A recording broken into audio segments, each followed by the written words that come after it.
Hi friends, welcome back to our channel. நம்ம சேனலை தடவையை நீங்கள் பார்க்கிங்கன்னா மறக்காமல் நம்ம சேனலை சப்ஸ்கிரைப் பண்ணி வச்சுக்கோங்க. அப்படியே பக்கத்தில் இருக்கிற பெல் ஐக்கானையும் கிளிக் பண்ணிக்கோங்க. அப்போ தான் நம்ம அடிக்கடி போடுற வீடியோ உங்களுக்கு நோட்டிஃபிகேஷன் கிடைக்கும். வாங்க ஃப்ரெண்ட்ஸ், இன்றைக்கி நான் என்ன விளாக் எடுத்திருக்கேன்னு உங்கள்கிட்ட நான் ஷேர் பண்ணுறேன். ஃப்ரெண்ட்ஸு, பசங்களுக்கு 2 days லீவுனோன்னா பசங்க அம்மா வெளியே எங்கேயா தோட்டத்தில் போய் பொங்கி சாப்பிட்லான்னு ஆசைப்பட்டாங்க. அதில் நாங்கள் எல்லோரும் என்ன பண்ணோன்னா, சரி வீட்டுக்குள்ளே இருக்க வேண்டாம், பிள்ளைங்க ஆசைப்பட்றாங்களே, உள்ளேயே இருந்தால் டிவி அது இதுன்னு பார்த்துட்ருக்கோன்ட்டு தோட்டத்தில் போய் சமைச்சு சாப்பிட்டது தான் ஃப்ரெண்ட்ஸ் உங்கள் கூட ஷேர் பண்ணியிருக்கேன். அதுக்கு நான் இன்றைக்கி என்ன வாங்கியிருக்கேன்னா, மீன் மஞ்சப்பாறை மீன் வாங்கியிருக்கேன். இவ்வளோ மீனும் நான் சந்தையில் 200 ரூபான்னு வாங்கினேன் ஃப்ரெண்ட்ஸ்.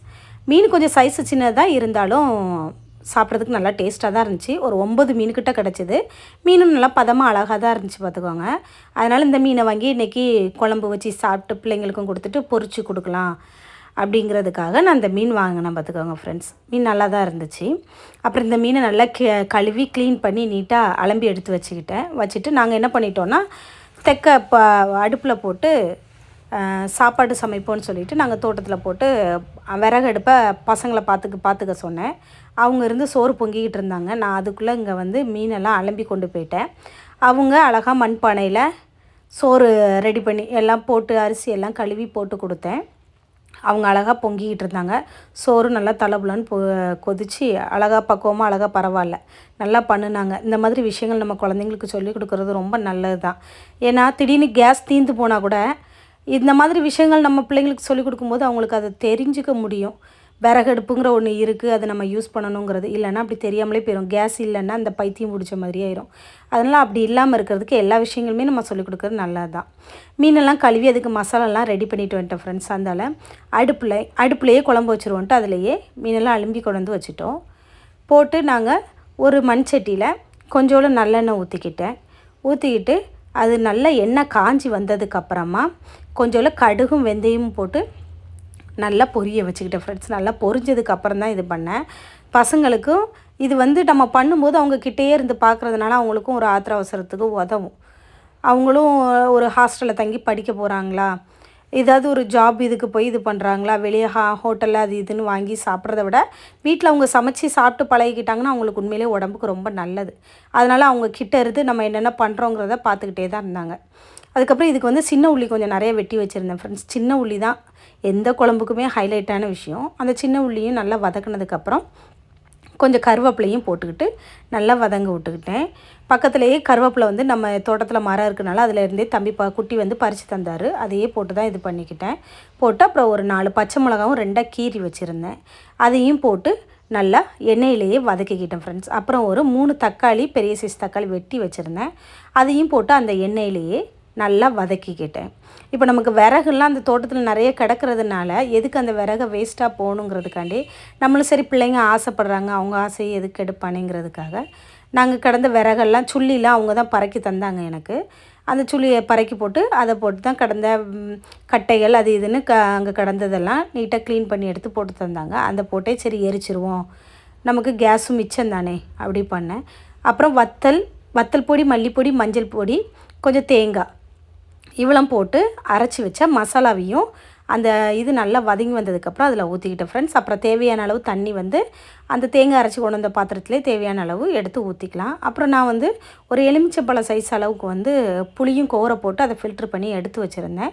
அந்த புளியும் இதில் நம்ம ஊற்றிக்கலாம். மீன் குழம்புக்கு அல்டிமேட்டுன்னு சொன்னாலே புளிப்பு தான் போட்டால் அந்த குழம்பு அவ்வளோ டேஸ்ட்டு. மாங்காய், புளிச்சங்காய் அந்த மாதிரிலாம் போட்டு வைக்கலாம். நம்ம தோட்டத்தில் புளிச்சங்காய் இப்போ தான் பூ பிடிச்சிருக்கு.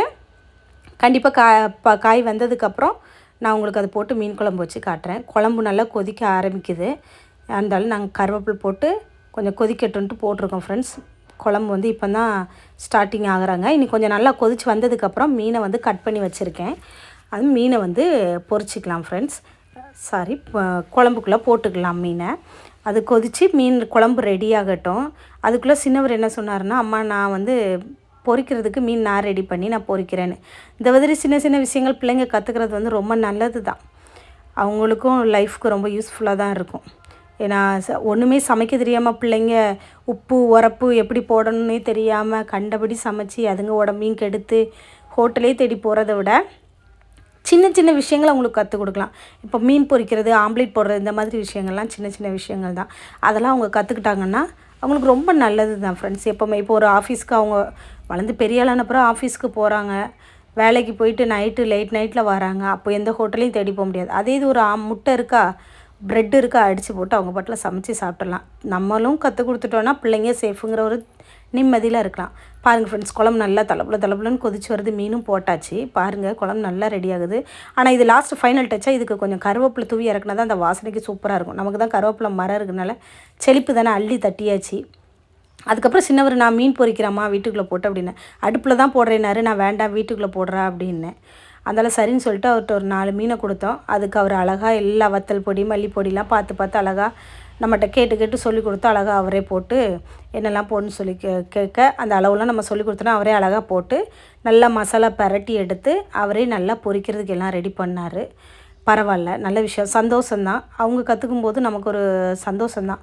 சரி, நம்ம பிள்ளைங்க கற்றுக்கணுன்னு ஆசைப்பட்றாங்க அப்படின்னு. இப்போ இருக்கிற பிள்ளைங்க வந்து மொபைலு, லேப்டாப்பு இந்த மாதிரி கொடுங்க, அதில் தான் ரொம்ப அடிக்டாக இருப்பாங்க. அப்படி இல்லாமல் நம்ம இந்த மாதிரி அவங்கள வந்து டைவர்ட் பண்ணி விட்றது ரொம்ப நல்லது.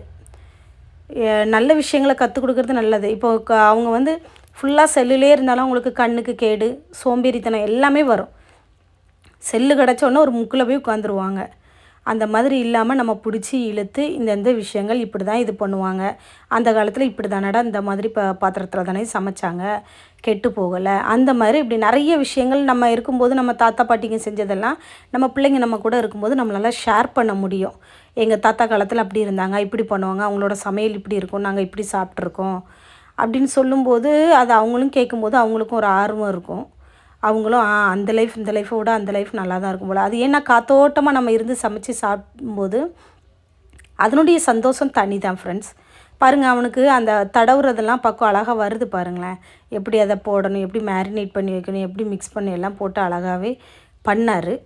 அவங்க பண்ணதுக்கப்புறம் அது கொஞ்சம் நேரம் ஊற வச்சுட்டு அதையும் நாங்கள் பொரித்து எடுத்துட்டு எல்லாருமே எப்போவுமே நாங்கள் சாப்பிடும்போது பகலில் வந்து பிள்ளைங்க ஸ்கூல் போகும்போது ஒன்றா சேர்ந்து சாப்பிட முடியாது, மதியானம் சாப்பிட முடியாது. நைட்டு வந்து கண்டிப்பாக பிள்ளைங்க எல்லோரும் சேர்ந்து இருந்து ஒன்றா சேர்ந்து தான் சாப்பிடுவோம். அப்படின்னா நம்ம கூட உட்காந்து சேர்ந்து சாப்பிடும்போது அவங்க வந்து கூட ஒரு வாய் கூட கொஞ்சம் சாப்பிடுவாங்க. டிவிக்கிட்டே விட்டுட்டோன்னா அவங்க வந்து அதை பார்த்துட்டே சிரிச்சுட்டே சாப்பாடு கவனமாக இருக்க மாட்டாங்க. அதனால் நாங்கள் எப்போவுமே சேர்ந்துட்டு தான் சாப்பிடுவோம். அதே இது லீவு டைம்னால் காலையில், மதியானம், நைட்டு 3 நேரமே எல்லாருமே சேர்ந்துருந்து ரவுண்டாக சேர்ந்துருந்து சமைச்சு எடுத்து நடுவில் வச்சு அப்படி தான் சாப்பிடுவோம். கீழே உட்கார வச்சு பிள்ளைங்களை கீழே உட்கார வச்சு அப்படியே பார்த்து பிள்ளைங்களும் சம்பளங்குட்டி உட்கார வச்சு சோபா சேரில் உட்கார சொல்கிறதே கிடையாது. சம்பளங்குட்டி கீழே தரையில் உட்காந்து தான் சாப்பிடணும், அது ஸ்ட்ரிக்ட்டு. அதுமாதிரி கீழே அழகாக உட்காருவாங்க. கேட்பாங்க, ஏம்மா கீழே தான் உட்காந்து சாப்பிடணுமா? ஆமாடா, கீழே உட்காந்து தான் சாப்பிடணும் அப்படின்னு சொல்லுவோம். அதுமாரி கீழே உட்காந்து அழகாக சாப்பிடுவாங்க. பாருங்கள், ஒரு மீன் பொரிக்கிறதுக்கு ஒரு தோசைக்கல் ரெடி பண்ணி கருவேப்பிலையும் வச்சு அழகாக அதை இது பண்ணிட்டார். மேரினேட் பண்ணியதும் போட்டு அழகாக பக்குவமாக பொரித்து எடுத்துருந்தாங்க. மீன் சாப்பிட்றதுக்கு நல்லா டேஸ்ட்டாக தான் ஃப்ரெண்ட்ஸ் இருந்துச்சு, நல்லா பண்ணியிருந்தாங்க.